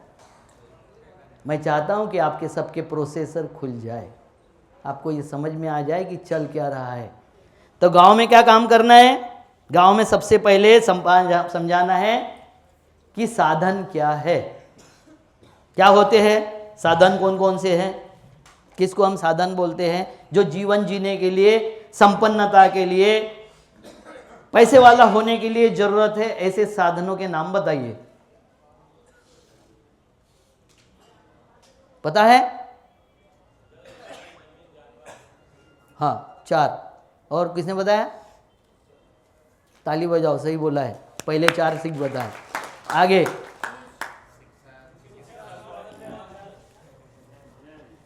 साधन नहीं, कोई नहीं। देखो, जल, जंगल, जमीन, जानवर, माइंस, मिनरल्स, खनिज संपदा, माइंस, मिनरल्स और श्रम, ये संसाधन है। अमेरिका जहाँ अफगानिस्तान में डाका डालता है, वो इसलिए डालता है कि वहाँ का लोहा, मैग्नीज उसके हाथ में आ जाए।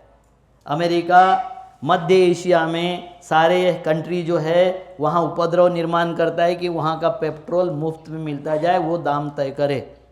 सारी लड़ाइयाँ किस बात के लिए चल रही है? संसाधनों पर कब्जे के लिए लड़ाई चल रही है।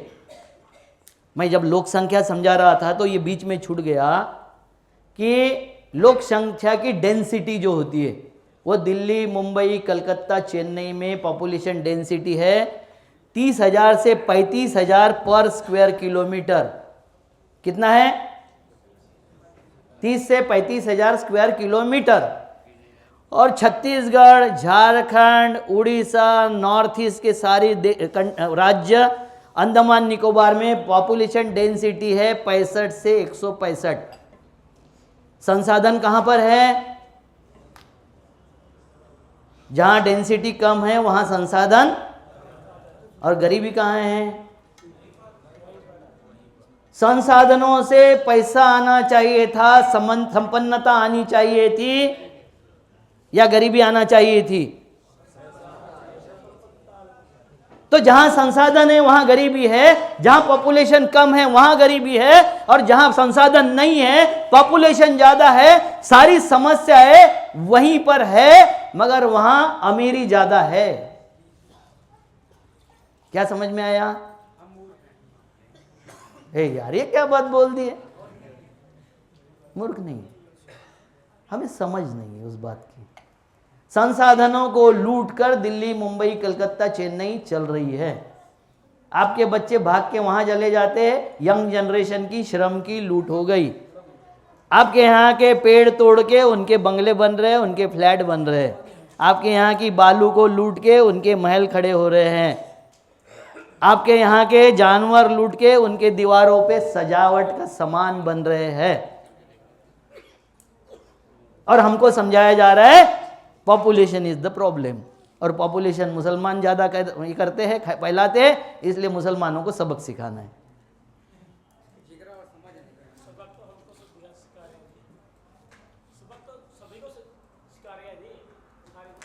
और नंबर तो आपका भी आएगा, इसीलिए तो बेचैनी है। यहां बैठे क्यों हो?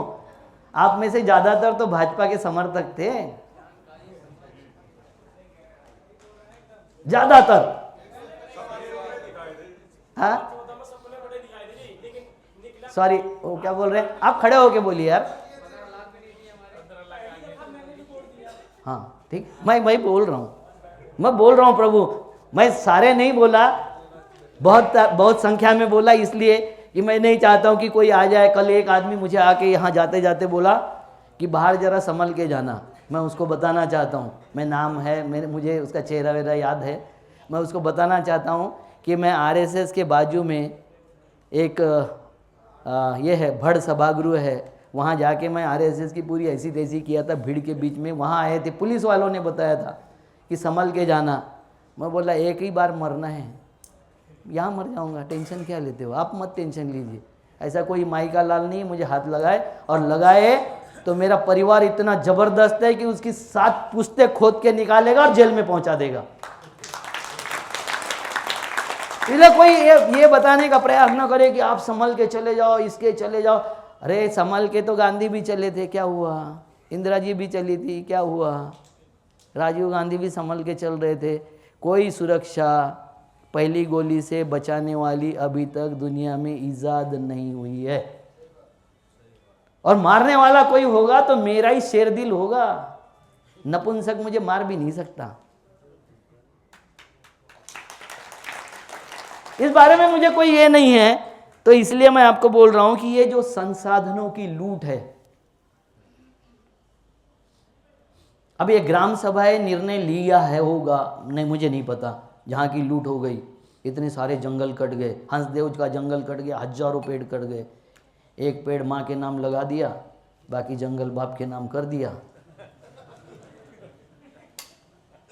है ना।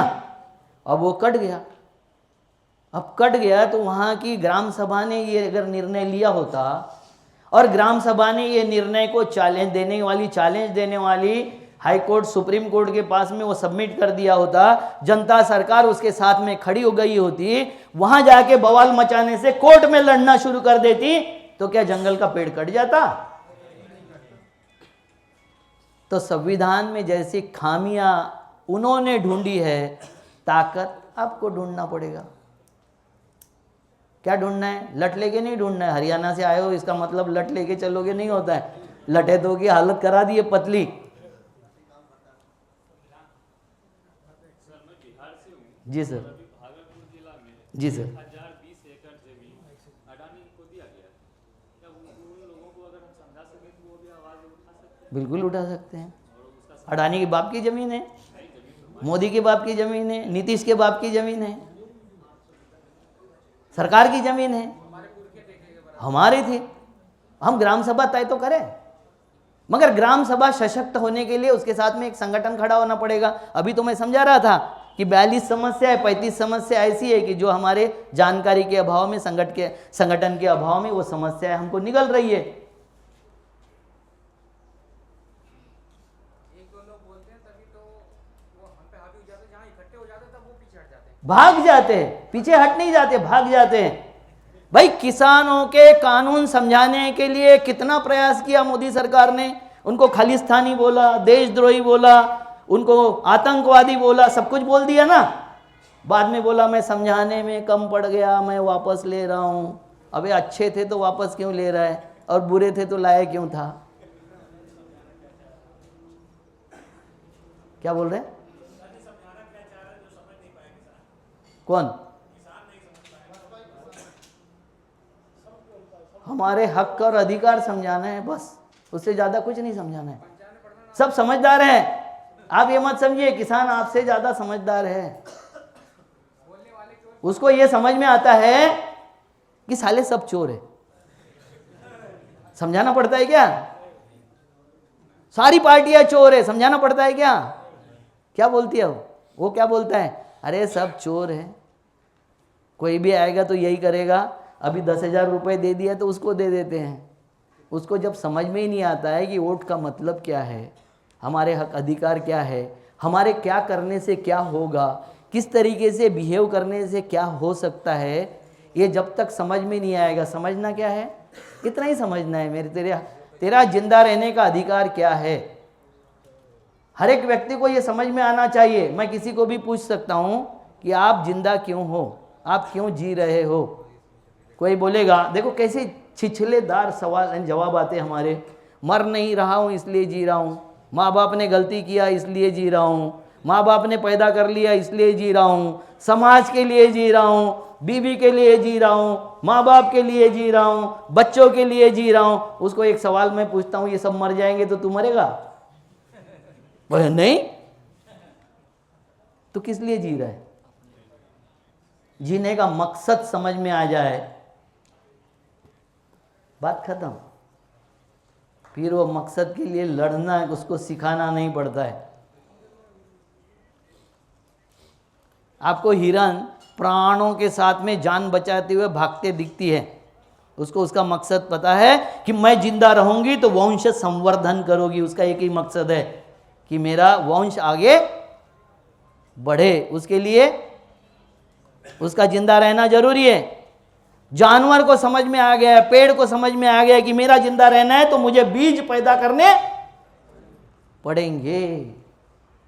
इंसान को क्यों नहीं समझ में आ गया? क्योंकि आपके पास में विशेष पावर दिया है भगवान ने, अल्लाह ने, रब ने, जिसने भी दिया, कि आप आपके इच्छा के अनुसार चल सकते हो, बोल सकते हो और रह सकते हो। तो आपकी इच्छा किस लिए दिया था? गुलामी करने के लिए कि स्वतंत्रता प्राप्त करने के लिए, उन्नति के लिए? किस लिए दिया था? ये पावर किसने दिया? कुदरत ने क्यों दिया? जानवरों जैसे आप नहीं रहो, इसमें कुछ सुधार करो। तो हम सुधार क्या कर लिए? जब हम अनपढ़ थे तो हम मल्ल युद्ध करके निपटा लेते थे।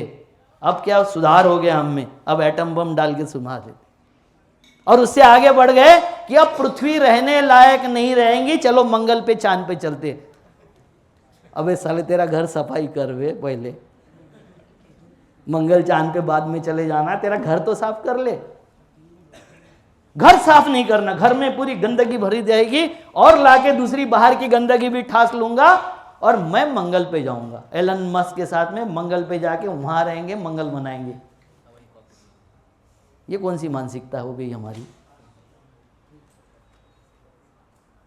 ये रहने लायक है, इसीलिए नेचर ने बनाया था। कुदरत ने हमको यहाँ पैदा किया, इसलिए पैदा किया कि आप सुखपूर्वक यहाँ जी सके। आपको जो चीज चाहिए वो सब कुदरत ने आपको दे दिया। लुटेरे वो चीजें लूट के अपने यहाँ स्टॉक कर रहे हैं और इसके लिए आपका संघर्ष चल रहा है। अब इसको सुधारना है। दिल्ली में बताया गया पोल्यूशन केजरीवाल बहुत फैलाता है,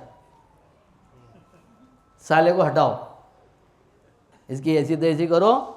ये बहुत अच्छे स्कूल खोल रहा है, हॉस्पिटल खोल रहा है। ये नहीं चाहिए हमको। हमको क्या चाहिए था? उत्सव मनाना चाहिए था, दिवाली जोर शोर से हो, मुसलमानों को सब ज्ञान बांटने आते, हमको ज्ञान बांटने आते, उनको नहीं बताता। कुर्बानी देते तो वो पटाखे फोड़ते हैं ईसाई, तो उनको नहीं समझाता। अब रेखा गुप्ता जी कह रही है कि साले तुमने पटाखे फोड़े, तुम भुगतो। सुप्रीम कोर्ट का चीफ जस्टिस कह रहा है कि पोल्यूशन का स्तर ये हो गया है कि 1 घंटा मैं वॉकिंग करने जाता हूं, मेरी तबीयत सीरियस हो गई है। वीडियो कॉलिंग से केस अटेंड करेगा, वीडियो कॉलिंग से केस अटेंड करेगा। हाँ, बच्चे भी मोबाइल से ही पढ़ रहे हैं, स्कूल में नहीं जाते, बंद है काफी टाइम से। हो मुबारक हो, रामराज्य आ गया। जो कोरोना काल में मोबाइल से पढ़े उनको कोई नौकरी नहीं दे रहा है अभी, कोई कंपनी उनको एक्सेप्ट करने को तैयार नहीं है। वो बोलते हैं नहीं ये मोबाइल वाले हैं, इनसे कुछ होगा नहीं। अरे भाई इसकी भी शर्म हमको नहीं आई कि जहां पोल्यूशन जांचने का सेंटर है उसके चारों तरफ पानी के टंकर घूम रहे, उसके चारों तरफ घूम रहे हैं, फवारे हो रहे हैं, क्योंकि दिखाना है कम है 10 मीटर के आसपास बस। और हमें कुछ नहीं लगा इसका। तो हमारी संवेदनाएं मर गई है, जीने की इच्छा मर गई है, विरोध मर गया है। ये जानकारी का अभाव है। हमको क्या अभाव है? जानकारी के अभाव है। तो ये वीडियो वायरल हुआ है, अभाव कैसे रह गया? भाव का अभाव है। किस बात का अभाव है? भाव का अभाव है। दूसरे को भाई मानने को, बहन मानने को हम तैयार नहीं। बीवी तो मानने को एक झटके में तैयार हो जाते हैं, मगर मां मानने को तैयार नहीं होते।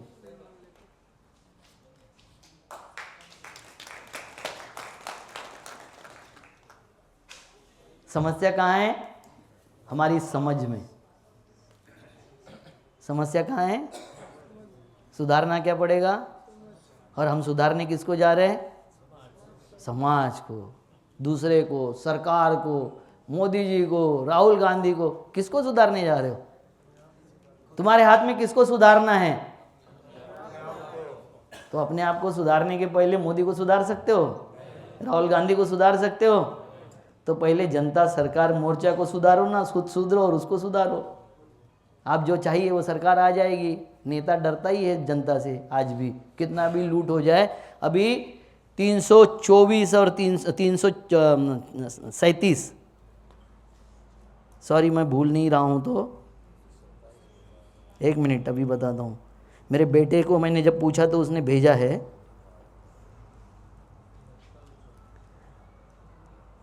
324 और 327। इसमें सुप्रीम कोर्ट में विवाद खड़ा है। सुप्रीम कोर्ट ये में जो कपिल सिब्बल और उन्होंने बताया कि SIR नहीं हो सकता, ये अधिकार ही चुनाव आयोग को नहीं है। इसका मतलब है कि जो कुछ अब तक हुआ वो इल्लीगल हुआ है। चुनाव आयोग लिस्ट नहीं बना सकता, BLO नागरिकता तय नहीं कर सकता, मैट्रिक क्लास वो मास्टर लेवल का अधिकारी मेरी नागरिकता तय नहीं कर सकता, मेरे बाप का सर्टिफिकेट मिले बिना वो मेरी नागरिकता रखने को तैयार नहीं। ये घटना बाह्य है, मानवीय संविधान के विरोध में है। आसिफ मुनीर का अभी संविधान जो बदला है उसको ज़्यादा अधिकार दिया तो UNO पूरा लग गया पाकिस्तान के पीछे कि ये नहीं चलेगा, मिलिट्री को इतने अधिकार नहीं दिए जाएंगे, चुनाव आयोग को इतने अधिकार कैसे दिए गए और हम क्या कर रहे थे? सवाल मेरा वाजिब है या गलत है?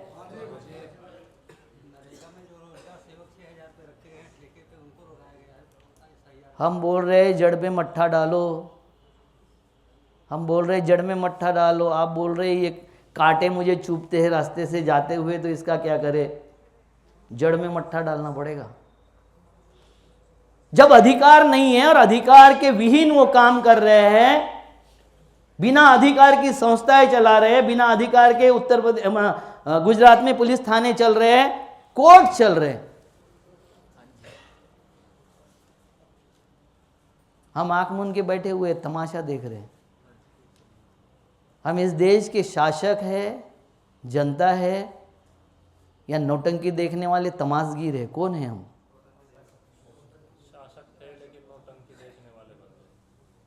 तो वो जगाओ।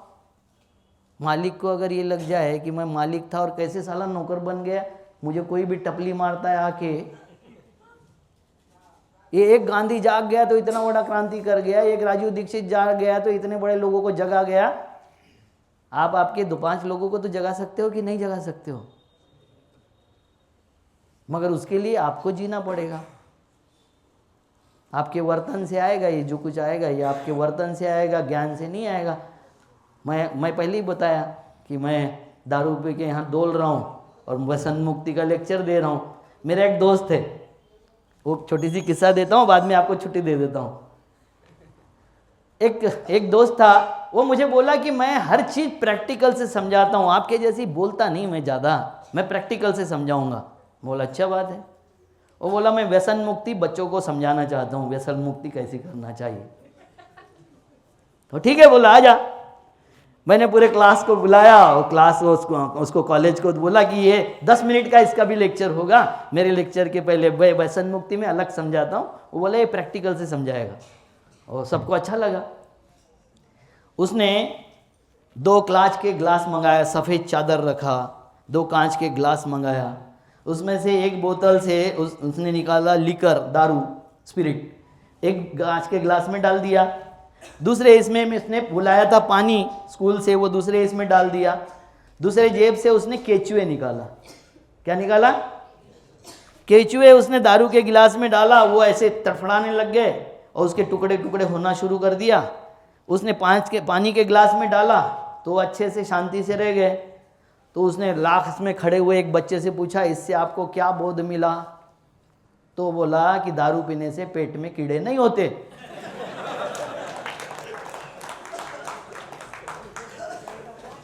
सिखा लो प्रयोग करके।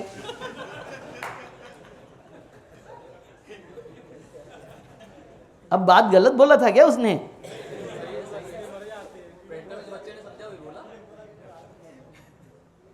सही बात बोला, कीड़ा ही मार के दिखाता उसे। ये हालत है। ये हालत इसलिए है क्योंकि हमारी सोच, देखो इंसान की दो ज़रूरतें फिर से बताता हूँ मैं, एक भौतिक और एक भावनिक। प्यार, मोहब्बत, न्याय। अगर मेरा मेरे माँ के ऊपर विश्वास नहीं है, मेरा मेरे बेटी के ऊपर और बेटी का मेरे ऊपर विश्वास नहीं है, तो एक कमरे में अगर हम बंद हो जाए तो फिर नर मादा से ज़्यादा कुछ नहीं है। और अगर विश्वास है तो फिर दुनिया की सारी बहनें मेरी बहन है, मेरी माँ है, बीवी नहीं हो सकती। और ये विश्वास कैसे आएगा? कितने पैसे होने के बाद आएगा? कितने मकान होने के बाद आएगा? कितनी मोटरसाइकिल होने से आ जाएगा? कितनी इंडस्ट्री आपकी लगने से आ जाएगा? कितना मरला, क्या एकड़, हेक्टर खेती होने से आ जाएगा?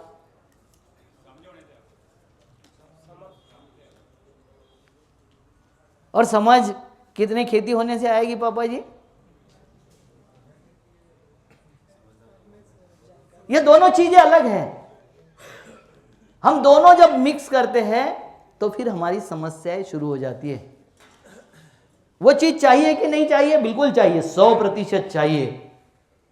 और ये कितना चाहिए? ये हद से ज्यादा चाहिए। ऐसा कोई आदमी नहीं है कि जिसको थोड़ी देर के लिए विश्वास कर लो और बाद में अविश्वास कर दो। ऐसा कोई आदमी चाहता है? थोड़ी देर के लिए बीवी से प्यार कर लो। मैं अभी हर वक्त बताता हूँ ये किस्सा, आपको भी बता देता हूँ कि कैसा सुपरसीड कर जाता है, भावनाएं कैसे सुपरसीड करती है। मैं घर से जिस दिन निकला उस दिन मेरे बीवी का जन्मदिन था। वो तो नहीं है अभी, बीवी तो एक्सपायर्ड हो गई मेरी 4 साल पहले। तो मैं घर से जिस वक्त निकला तो उसका जन्मदिन था। तो जन्मदिन के दिन मैंने उसको बोला कि मैं दोपहर में 12 बजे के पहले वापस आ जाऊंगा, अभी बाहर जा रहा हूं, और दोपहर में खाना साथ में खाएंगे और रात में हम कहीं बाहर जाएंगे, बाहर होटल में खाएंगे। ठीक है, जुनाइन प्राइस था, मेरा वो ये था, प्रॉमिस था, अच्छा प्रॉमिस था ना। मैं जिसके साथ में गया उसका झंझट इतना बड़ा था कि वो उसमें 4-5 बज गए मुझे। मैं वहाँ से निकला तो मुझे सनसना की भूख लगी हुई थी। मैं भूल गया था जन्मदिन सब भूल गया था। और मैंने वहाँ से निकलते ही फ़ोन किया कि खाना तैयार करके रखना, मुझे बहुत भूख लगी है। उसने फ़ोन पे मुझे बोला आई लव यू। मुझे लगा ठीक है भाई, बोल दिया। घर में आया नहीं, हम बोलते ही नहीं, बीवी से प्यार जरूर करते मगर बोलते नहीं आई लव यू, शर्म आती है हमको। अगर है प्यार तो जताओ। 4 लोगों के सामने नहीं जता सकते, अकेले में जताओ, मगर जताना बहुत जरूरी है। घर में आया, देखा सारा पूरा शांत पड़ा हुआ है, वो भी कहीं बैठी हुई है बेडरूम में। मैंने फिर से उसको बोला कि खाना लगा दे, फिर वो बोलती है आई लव यू। मैं गया रूम में, हाथ पैर यानी कपड़े निकाला बाहर के, घर के कपड़े पहना, हाथ पैर धोया, आके डाइनिंग टेबल पर बैठ गया, बोला खाना। वो बोली आई लव यू। अब मैं चिड़चिड़ा गया, मैं लड़ने के मूड में आ गया कि मुझे खाना चाहिए और ये क्या बवाल मचा के रखा है इसने। वो गई किचन में, उसने खाना तो बना के ही रखा है क्योंकि प्रॉमिस किया था मैंने, वो भी भूखी है, ला के मेरे सामने पटक दिया उसने। फिर मेरे तेवर चढ़ गए, कुत्ते को खाना दे रही है, अपने पति को दे रही, किसको खाना दे रही है, इस तरीके से देगी। उसने बताया तूने बोला था 12 बजे आएगा, आज मेरा जन्मदिन है। अब मुझे ना माफ़ी मांगते बन रहा है, ना चिढ़ते बन रहा है। ये होता है कि नहीं? क्योंकि भावनाएं सुपरसीड जब कर जाती है, कोई भी भावनाएं ऊपर आ जाती है तो भौतिकता उसमें दब जाती है। कोई भौतिक संसाधन फिर भावनाओं को काबू नहीं कर सकते। एक बार बीवी चिढ़ जाए फिर आपका पद, पैसा, गाड़ी, घोड़ी, डिग्री सब पुंगली करके रख लेना। वो बोली कि चल नहीं रहना है साथ में।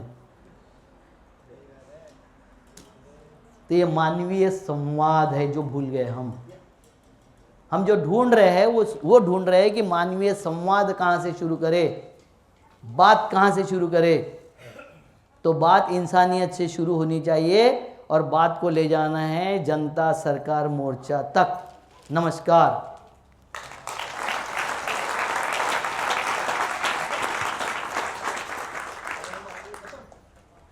और ये मग किती वेळ झाला बोलतोय मी, इनके लिए ताली बजाओ। ये अगर साथ में होते आपके तो ये सब बवाल नहीं होता।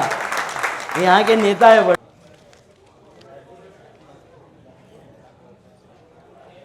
देखिए,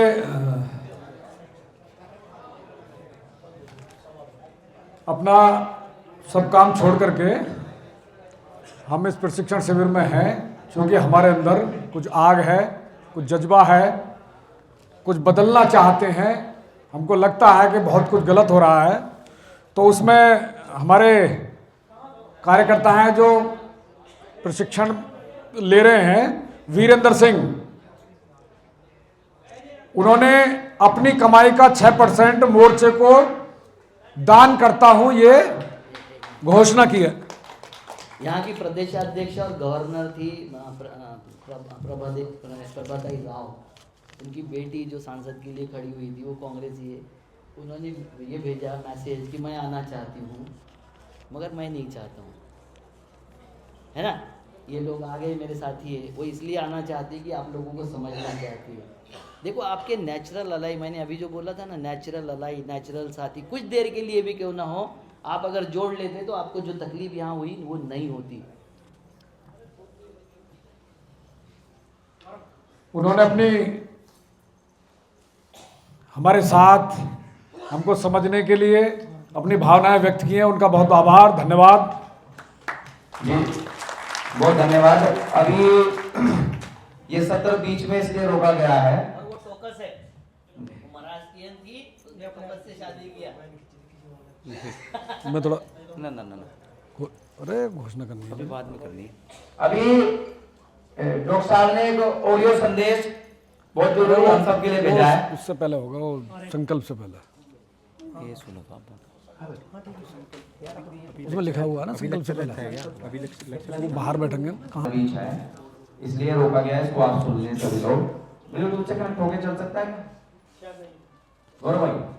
क्या ब्लूटूथ से कनेक्ट होके ऑडियो चल सकती है? देखता हूँ, आप देखो, नहीं तो फिर माइक से चला दीजिए। माइक बंद होगा। 2 बज गए। आप घोषणा कर दो तब तक। आप